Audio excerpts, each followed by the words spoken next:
বন্ধুরা দেখুন, এই গাছটার নাম হলো লেডি মেরি বেয়ারিং। অনেক পুরনো হলুদ রঙের একটি বোগেনভিলিয়া। ফুল দেখুন কত সুন্দর। এই গাছটা আমার ২ বছরের পুরনো, কিন্তু খুব ছোট পটে আমি একটা মিনিয়েচার বনসাই করার প্রচেষ্টায় ছিলাম, তবে এখনও করে উঠতে পারিনি। গাছটিতে দেখুন প্রচুর ফুল হয়েছে। গত বছরও এই গাছটা আমি আপনাদের দেখিয়েছিলাম। গত বছরও একাধিকবার ফুল হয়েছিল, আরও ছোট অবস্থায় ছিল। দেখুন বন্ধুরা, পাশেই রয়েছে কিন্তু আরও বেশ কটা ইয়েলো বোগেনভিলিয়া। মোনালিসা ইয়েলো, তার সাথে রয়েছে ইয়েলো মার্বেল, সুবর্ণা।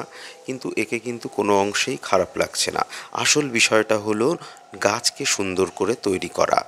গাছ শুধু নতুন নতুন ভ্যারাইটি হলেই কিন্তু গাছ ভালো হবে না।